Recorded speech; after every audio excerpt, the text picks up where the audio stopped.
Selamat siang anak-anak semuanya. Pada siang ini kita akan membahas materi pelajaran kita di bab 1, yaitu mengenai perumusan dan penetapan Pancasila sebagai dasar negara. Dalam membicarakan perumusan dan penetapan Pancasila sebagai dasar negara, kita perlu membicarakan arti dari kemerdekaan, arti dari merdeka. Dan juga kita perlu membicarakan arti dari proklamasi, arti dari proklamasi kemerdekaan. Apa itu kemerdekaan? Apa itu merdeka? Ya. Merdeka itu berarti bebas, bebas dari perhambaan, dari penjajahan, dan dari belenggu yang mengikat selama ini.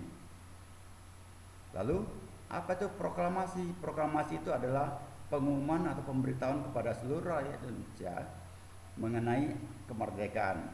Biasanya pengumuman ini mengenai hal-hal berdirinya suatu negara baru. Lalu proklamasi kemerdekaan itu apa?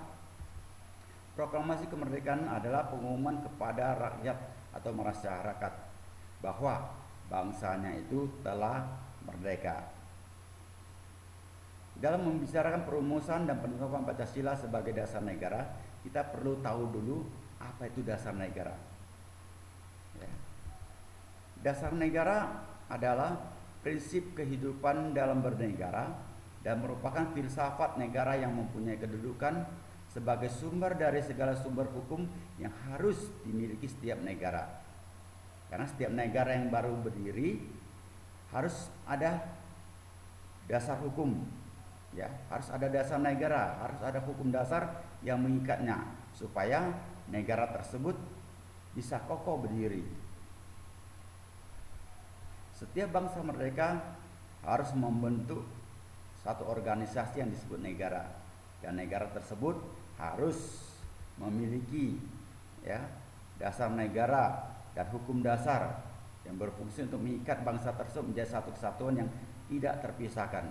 Karena kalau tidak memiliki kedua hal ini, maka bangsa tersebut yang baru merdeka sudah membentuk satu negara, bisa saja hari ini menyatakan kemerdekaannya, menyatakan proklamasi kemerdekaannya, besok lusa bubar.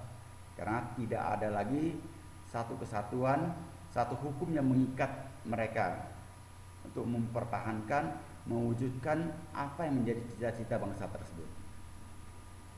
Bangsa kita Indonesia juga seperti itu dulunya. Pada zaman dulu semuanya, pada zaman kerajaan, ya, di Nusantara semuanya memiliki daerah-daerahnya masing-masing, dan masuklah mula-mula bangsa Eropa dari bangsa Barat sana, ya, mulanya mereka masuk karena mengingini, ya, tertarik kepada rempah-rempah bangsa Indonesia yang dulunya itu belum ada nama bangsa Indonesia, ya. Bangsa-bangsa di Nusantara ini memiliki rempah-rempah yang beraneka ragam, dan mereka sangat tertarik hal tersebut. Lalu mereka, bangsa Barat ini, datang untuk berdagang. Mula-mulanya berdagang, tapi lama-kelamaan karena mereka menginginkan keuntungan yang besar, akhirnya mereka menjajah. Ya. Karena dengan menjajah, menguasai negara tersebut, maka apa saja yang menjadi sumber kekayaan negara tersebut akan menjadi milik mereka. Gak perlu lagi mereka bayar pajak, bayar lagi apa namanya, ya pajak lah, ya, bisa dikatakan pajak gitu, untuk supaya mereka dapat membeli rempah-rempah yang ada di Nusantara ini.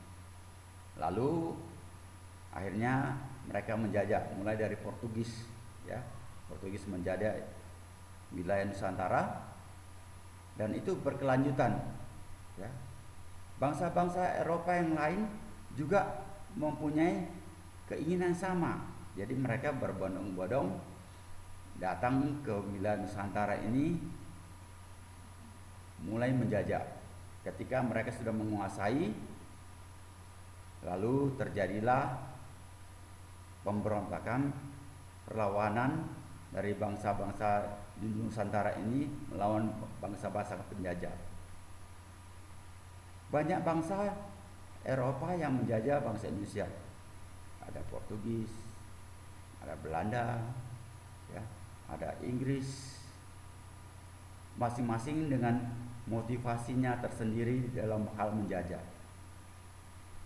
Bangsa yang paling lama menjajah bangsa Indonesia adalah bangsa Belanda.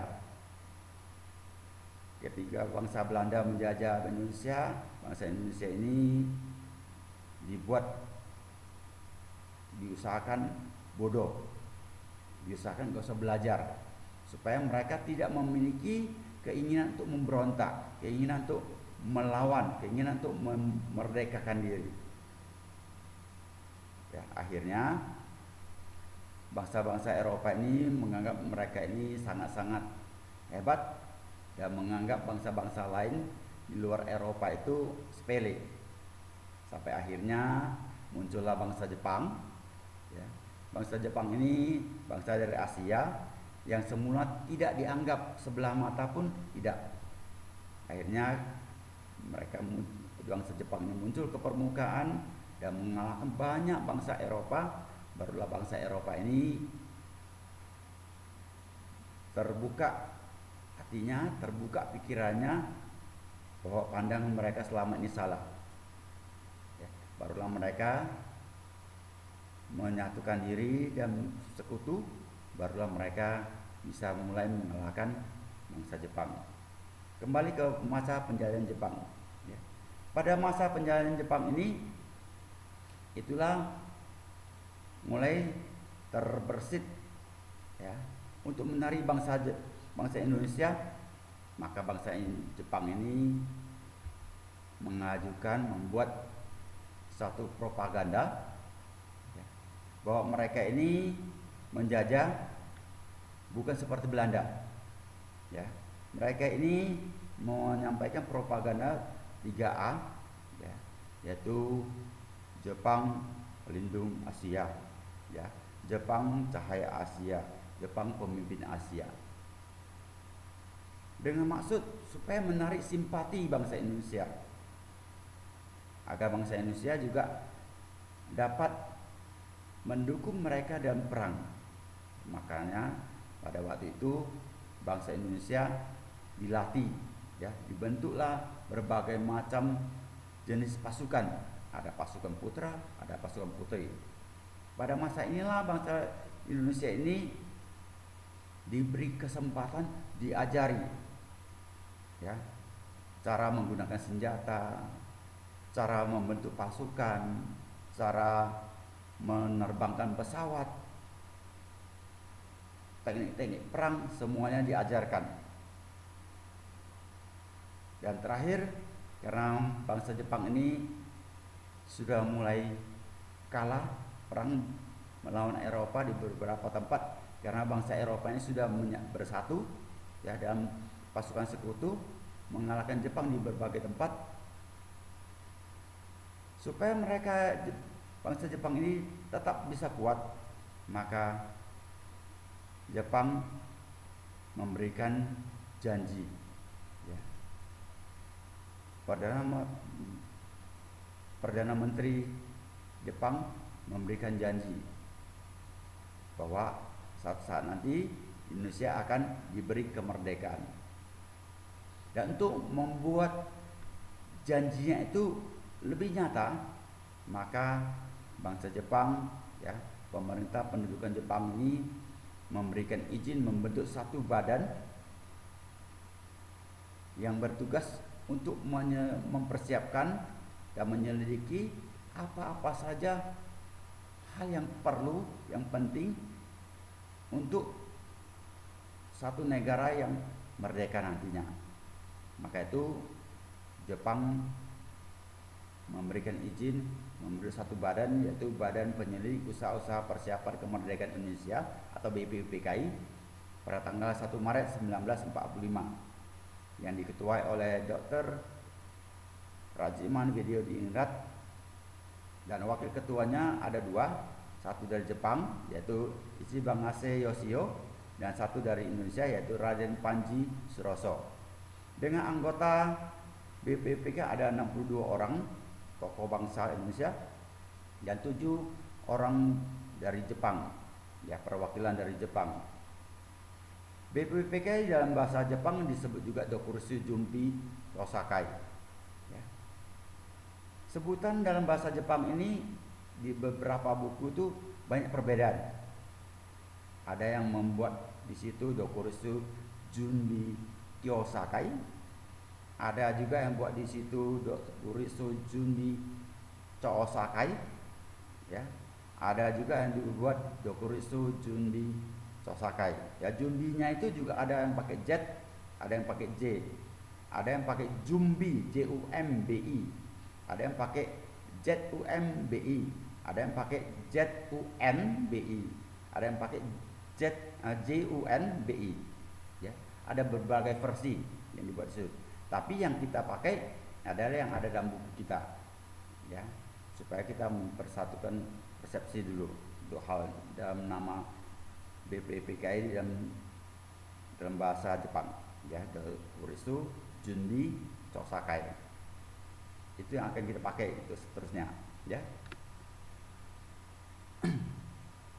Masa inilah mulai BPPKI ketika dibentuk, mereka bertugas menyelidiki, mempelajari hal-hal penting mengenai masalah tata pemerintahan untuk pembentukan Indonesia merdeka. Dan BPPK secara resmi dilantik pada tanggal 29 April 1945. BPPK bersidang pertama kali itu tanggal 29 Mei sampai 1 Juni 1945. Tujuan sidang ini adalah membahas asas dan merumuskan dasar negara Indonesia merdeka. Dan hasilnya itu Pancasila, ya, atau dalam Piagam Jakarta atau Jakarta Charter, itulah sebagai dasar negara Indonesia merdeka. Pada masa sidang pertama BPPK ini ada 3 orang yang memberikan masukan berupa usulan dasar negara. Masing-masing memberikan ada 5 asas. Orang pertama yaitu Mr. Muhammad Yamin pada tanggal 29 Mei 1945.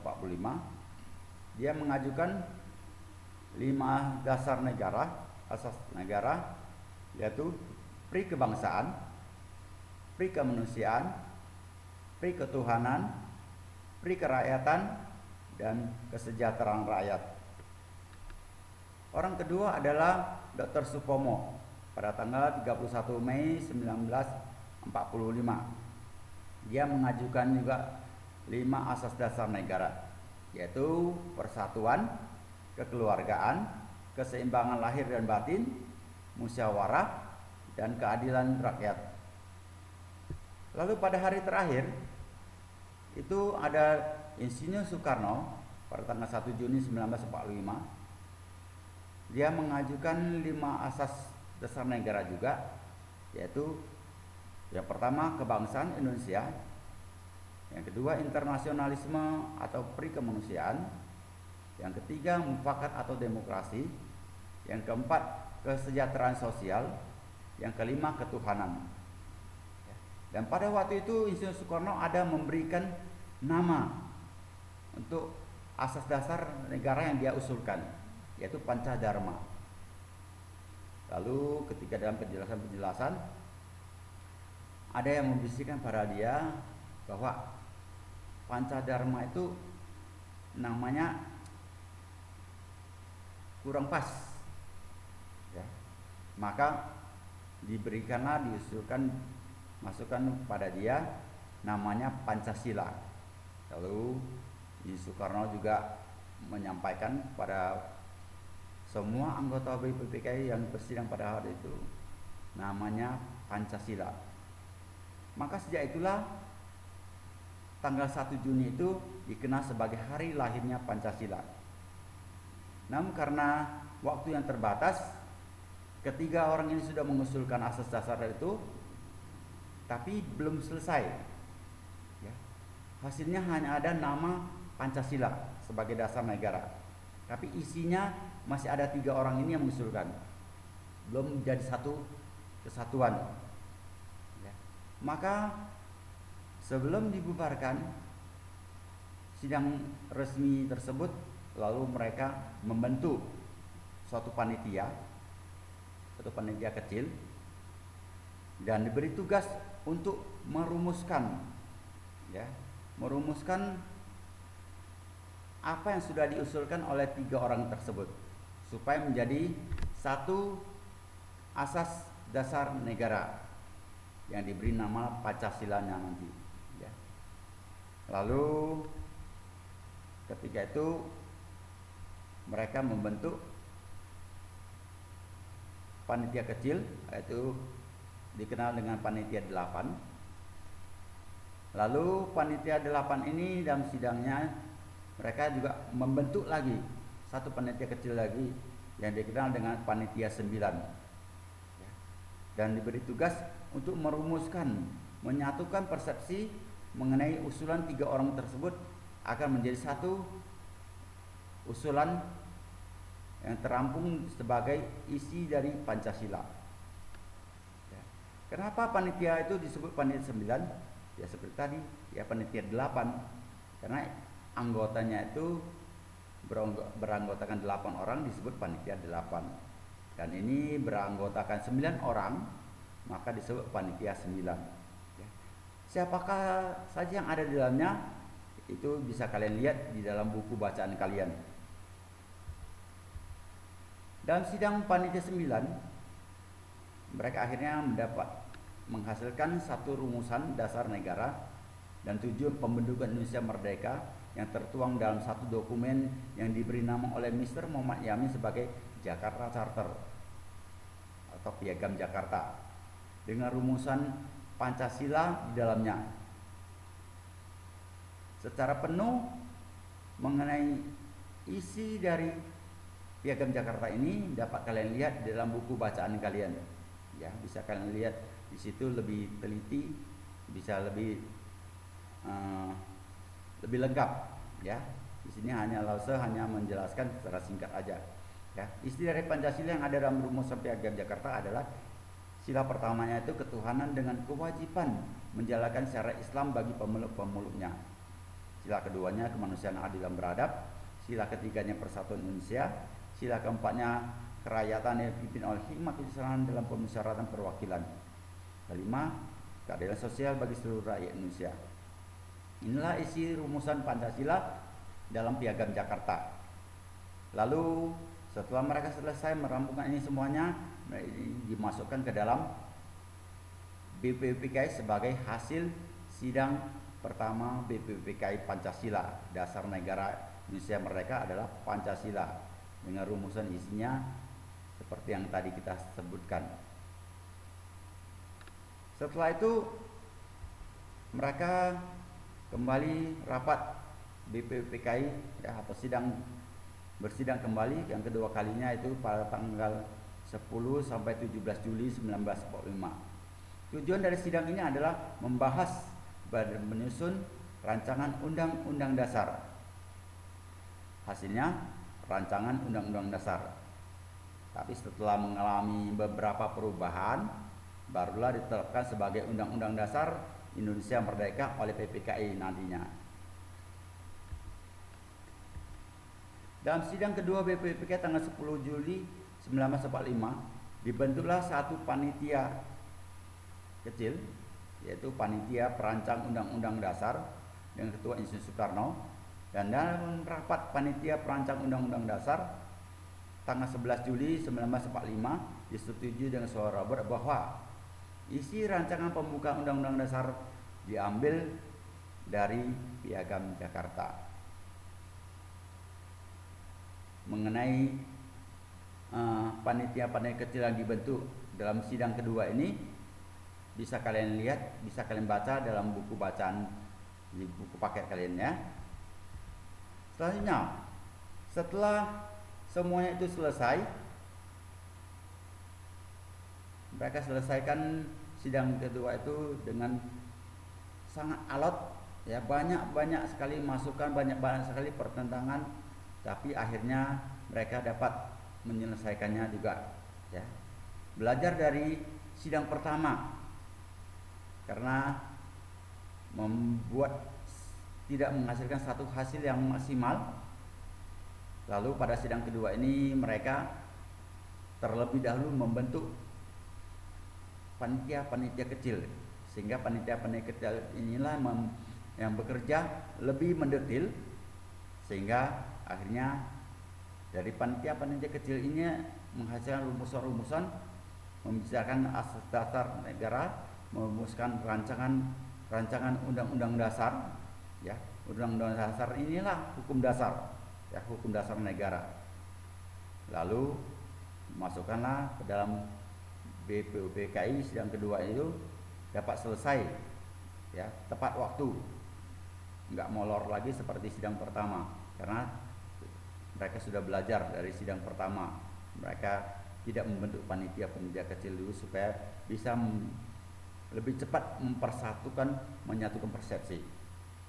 Setelah mereka selesai bertugas, sudah ada rancangan dasar negara, sudah ada rancangan undang-undang dasar negara, maka panitia ini dianggap pemerintahan kedudukan Jepang sudah selesai tugasnya.